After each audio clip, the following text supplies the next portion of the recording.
araka ny liturgia ny Eglise katolika de ny vanim-potoana amin'ny fiavian'ny tompo mizara roa lehibe hatramin'ny vaipra voalohany lay sabosy mialohan'ny alahady voalohany amin'ny fiaviana eo zany manomboka ny fiaviana le tapany voalohany mandra-pahatonga ny 20 Desambra de ao anatin'izay tapany voalohany zay araka ny ainatsika azy teto dia mijery ireo fampanantenana ny ahatongavan'ny Mesia mbola lavitrezaka ny tenin'Andriamanitra indrindra ny vaky teny voalohany amin'ny alalan'ireo mpaminany izay nivakiana hoe amin'izany andro zany dia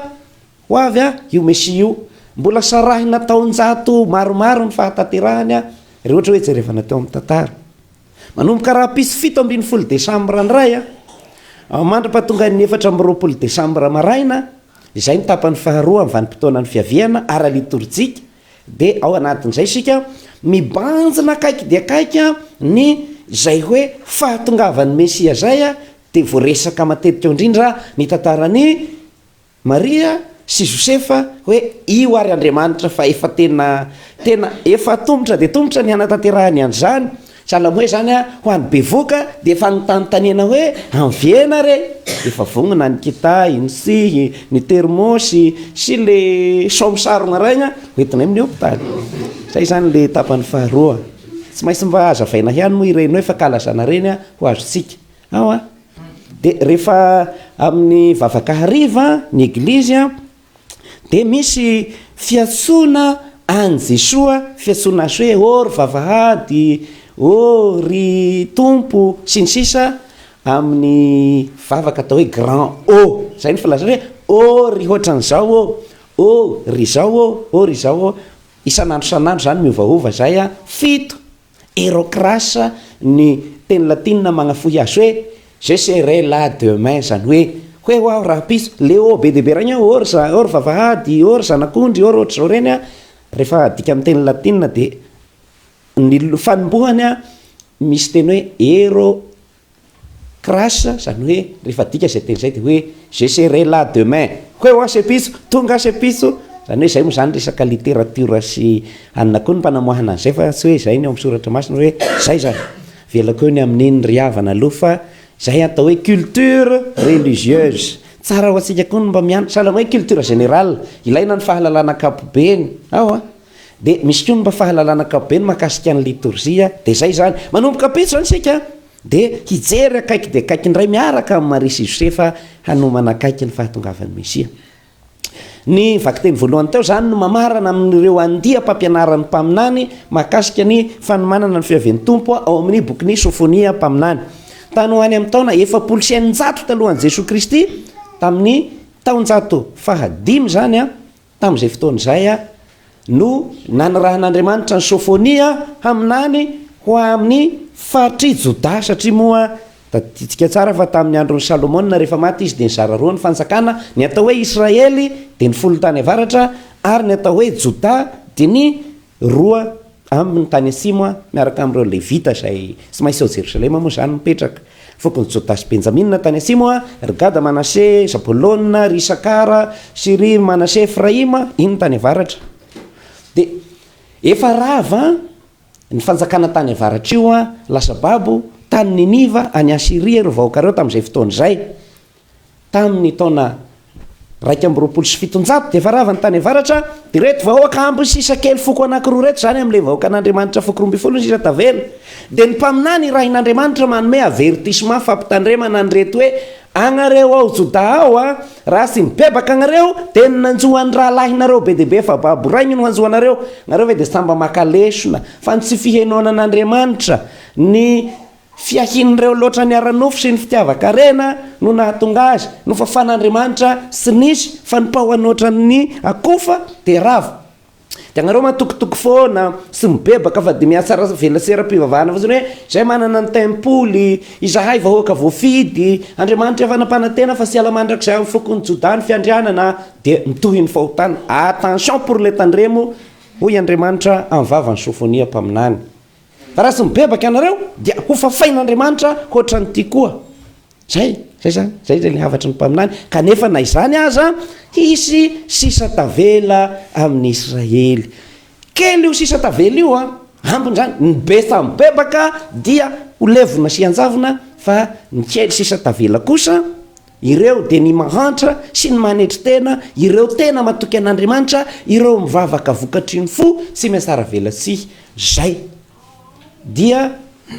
ireo sisa tavela reo sisa sy isy handanga itsony satria moa zay no anisan'ny fahotana ny demony dia ray ny langa no agnarany zany hoe ny langa zany no mahalaza ny karazam-pahotana ny fahotana rehetra zay resantsika de tsy maintsy misy fototra ny amin'ny langa aby zany rehetrarehetra re demony ray ny langa zay vao ray ny avonavona matoa izy magnetana anao avonavona langany agnahoagnao any Andriamanitra agnova izy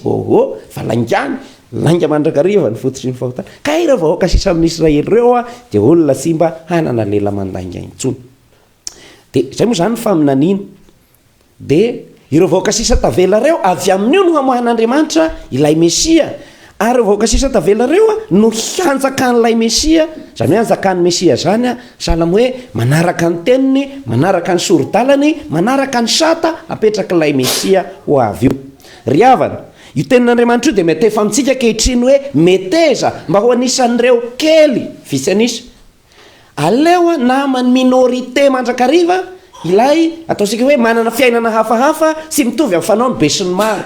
ny fiarahamonina de magnaraka le lazaitsika hoe inona am'izao ny trend zany hoe inona ny malaza zavatra mivoaka zao ndray zao ny malaza de miara mironagny ny ganagana manontolo na de zavatra ataosika hoe sy mahasoa azy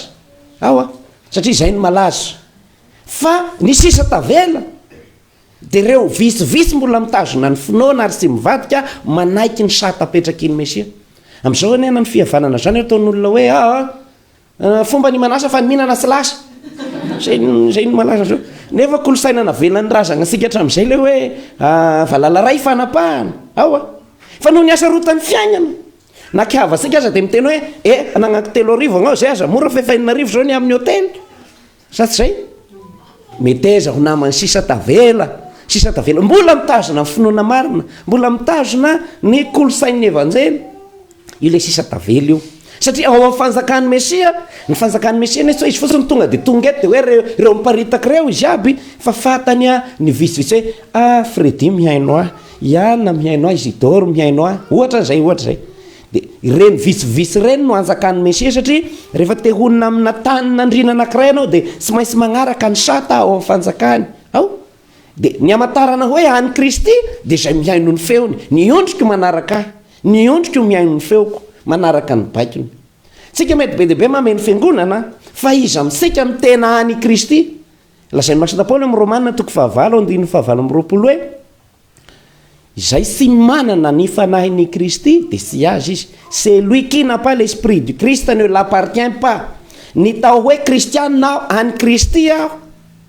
zay moa malaza matetika hoe efa ny Kristy fa ny mahany Kristy anao de ny fianoanao ny feony ny fanarahanao azy meteza ho namany visy anisa ao amin'ny fanjakan'ny Kristy visy anisa lay manaraka ny feony manaraka ny sitrapony be deaibe ny olona nanaraka ny Jesosy anidina avy any an-tendrombohitra ohatrao de vahoaka be mifanety miaraka aminy fa ny tenany Kristy de ny mino azy tanteraka nga sitrana aby misy olona marary be deaibe ny marary vavogno marary avokavoka sy mivalakibo tamin'ireo vahoaka be deaibe niaraka tamin'ny Jesosy reo fa zay nanam-pinoana ihany no hoe ikasika ny molotra kansony de sitrana izy fa be ny vahoaka be tahaka zany be ny jamba tamin'ny Israely fa sitrana avokoa fa ireo nanam-pinoana sy manetry tena sahy mandokalitsa ohatra le tantaran'le vehivavy tratrany hémorragie zany hoe misidra foana izy zany nandritran'ny fotoana maro de maro na ny lalàna fotsiny de efa mandrara azy hoe ny vehivavy misidra salama hoe tratran'ny fadimbolona vavy miteraka sy tratran'ny hémorragie zany tonga de lasa maloto aby any olona rehetra zay vao mikasika azy fotsiny na mikasika any akaza fa izy no ravany lalàna nanam-pinoana izy de mikasika an' Jesosy de zay no nasitrana azy zay ny ao amin'ny fanjakan'ny Mesia le andrasantsika fa na de mihira Mesia sy mpamozy tonga ava faingana aminay ianao fa mbola ao anatin'ny sarambabeny fotsiny fa miava amin'ny ho namany sisa tavela ary io ny langa diovy ny fo matokisan'Andriamanitra aza mirehareha amin'izay zavatra tokony hireharehanao sy anteheranao fa di amin'Andriamanitra zay ny le hoe mahantra ny Israely le Zanaoim reo ny mahantra ny Israely pauvre direo ireo olona reo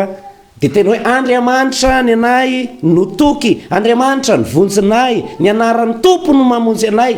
fa sy ny hoe ny herin'ny sandry, ny sovaly, ny bokotra, ny grady, ny diplôme, ny karamabe, sy zay ny tompo zay. Marana anazy ao amin'ny evanjely.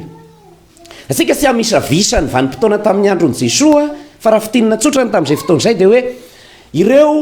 mpivavaka be, lohandohan'ny mpisorona, ny farisianina, ny loholona reo de reo de fa mieritreritra ho zany fivavahana zany agnaisa mila ampianarana zany, voafehinay zany, domaine anay zany zay. Ka efa mahazatra loatra ny fivavahana sy resaka hoe Andriamanitra de sy mibebaka.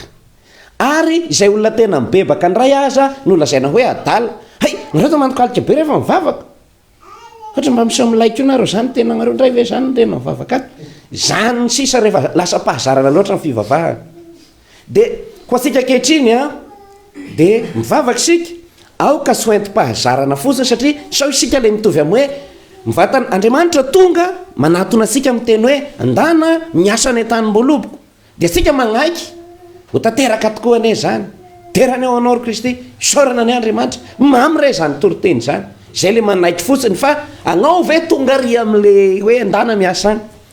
Toriteny rehetra henosika io ry havana de mba natao hiainana amin'ny fifandraisana amin'ny manodidina antsika, amin'ny fifandraisana amin'Andriamanitra, amin'ny zavaboary, ary natao hanova zany ny fifandraisantsika. Zay le andana miasa amin'ny tany-mboloboko, aiza ny tany-mboloboko? Ny lasinainy talata alarobia alakamisy zoma sabotsy, rehefa ohatra hoe lahady ianao mifanao contrat amin'Andriamanitra amin'ny asa tokony ataonao. Zavatra natao hagniraka asika vao mivoaka ny varavarana sapelina de mba tateraho ile tenin'Andriamanitra hoe andana miasa amin'ny tany-mboloboko, magnaika asika ato.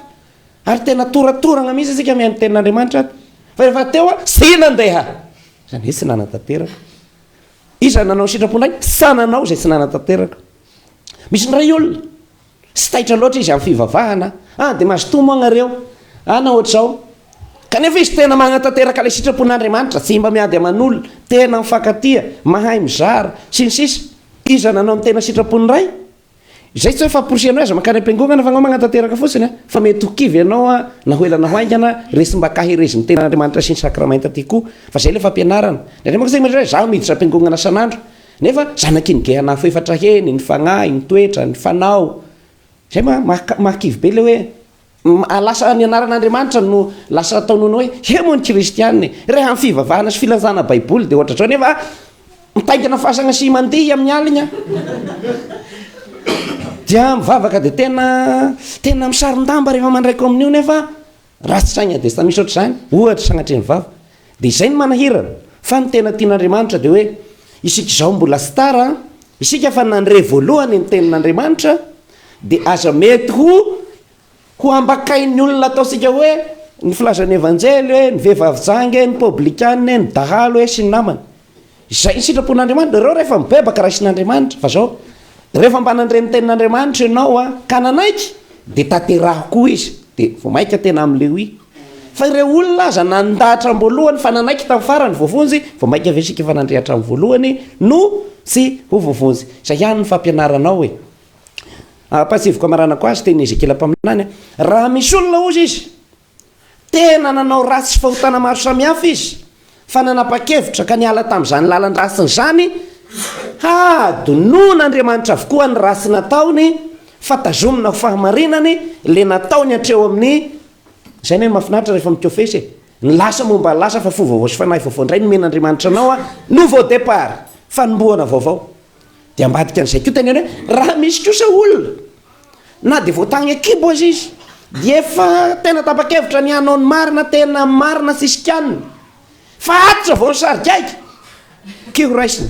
Zay lazainy Ezekila mpaminany, anjarantsika ny misafidy aleo mandaha am-boalohany fa manaiky amin'ny farany, zay manaiky am-boalohany ray mandaha amin'ny farany. Fa ny tena tsara indrindra de ny hoe nanaiky hatram-boalohany de manaiky hatramin'ny farany, ny fanekena zay hita amin'ny fanatanterahana azy. Ny teny voalaza ny evanjely anafaka ny fanotantsika.